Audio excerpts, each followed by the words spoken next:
नमस्कार किसान भाइयों, मैं हूं जनकलाल राठौर और स्वागत है आपका छोटा किसान चैनल में। किसान भाइयों, आज का जो चर्चा होने वाला है एक ऐसी जैविक खाद के ऊपर होने वाला है जो कई सारे किसान भाई जो उन्नतशील किसान हैं या फिर जो आप दुकानों में जाते हैं, जो बीज भंडार में जाते हैं, कीटनाशक के दुकान में जाते हैं, खाद की दुकान में जाते हैं, या फिर आपके गांव में आपके क्षेत्र के जो कृषि हेल्पर होते हैं, जो कृषि वैज्ञानिक होते हैं, वो सलाह देते हैं उन खादों को डालने के लिए, और कई सारे किसान भाई डालते भी हैं, जिसका नाम है माइकोराइजा। माइकोराइजा एक ऐसा फंगस है जो कि पौधों की जड़ों को, विशेषतः जो मिट्टी में उपस्थित खाद है, जो हम खाद डालते जा रहे हैं, जो रासायनिक खाद डालते हैं, कई कई वर्षों से हमने रासायनिक खाद का उपयोग किया है और आगे भी करेंगे। ऐसी बात नहीं है कि इकट्ठा हम बंद कर देंगे, करेंगे।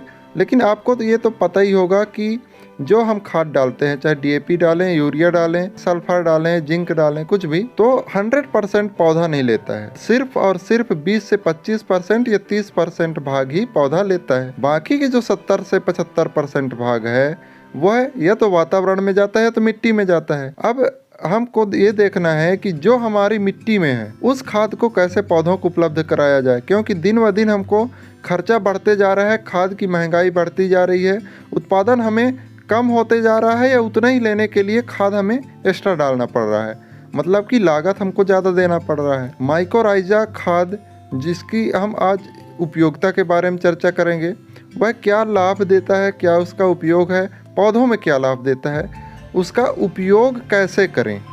कई सारे किसान भाई करते हैं उपयोग, ऐसी बात नहीं है माइकोराइजा का, लेकिन उनको ये नहीं पता होता है कि उसका उपयोग कैसे करना है। वो कुछ गड़बड़ कर जाते हैं और क्या क्या सावधानियां रखनी चाहिए ये भी करना है। अब ये भी हम चर्चा करेंगे।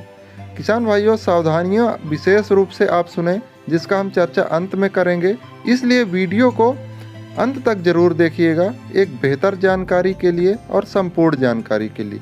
तो चलिए किसान भाइयों, शुरू करते हैं। सबसे पहले तो बात करेंगे माइकोराइजा फंगस के बारे में, लेकिन हम बात करेंगे पहले इसकी लाभ के बारे में। तो यह करता क्या है?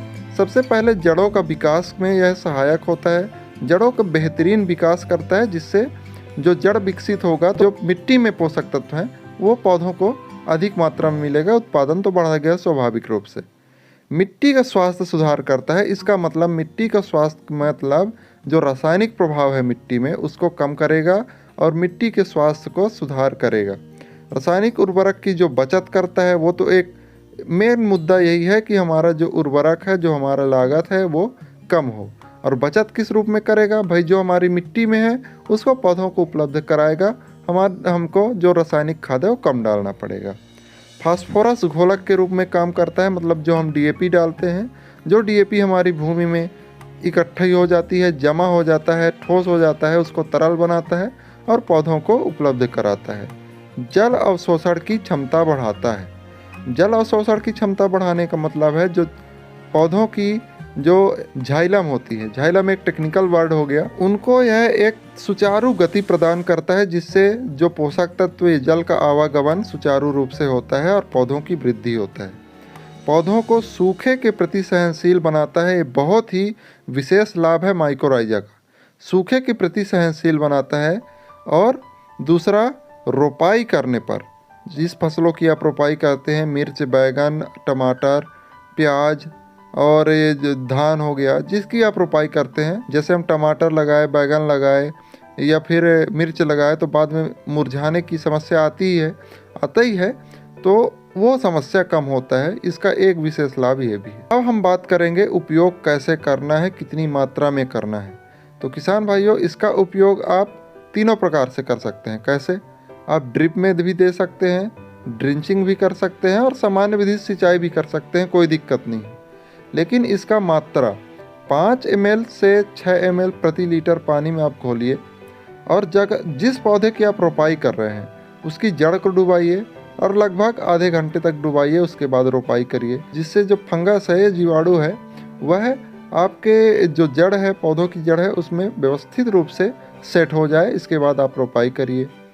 दूसरा, 200 ग्राम प्रति एकड़ के रूप में यह आप सिंचाई कर सकते हैं, जैसे मैंने बताया, ड्रिप के माध्यम से, ड्रेंचिंग के माध्यम से या सामान्य सिंचाई के माध्यम से। एक और, यह फंगस आप घर में बना सकते हैं। कैसे बना सकते हैं? जैसे हमने मार्केट से लाया और जो गोबर की खाद है उसको ठंडी, जो गर्म गोबर की खाद नहीं, जैसे हम जो चट होता है गोबर की खाद, लॉट होता है, वहाँ से निकालते हैं।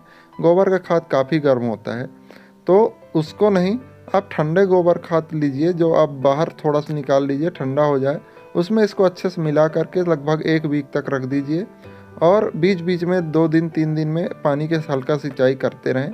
ये मल्टीप्लाई होता जाएगा, संख्या में बढ़ोतरी होती जाएगी और आप पौधों पर डालते रहिए। किसान भाइयों, सावधानी की बात अगर करें तो सावधानी की बात करें तो फसल में इसको 2 बार दिया जा सकता है।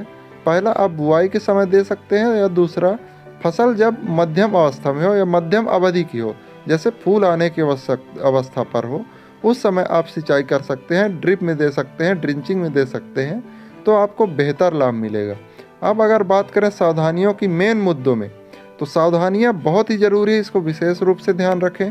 पहला, जब भी माइकोराइजा का उपयोग करें, बहुत गर्मी नहीं होनी चाहिए, नहीं तो फंगस जो इसके होते हैं वो मर जाएगा, आपको पूर्णतः लाभ नहीं मिलेगा।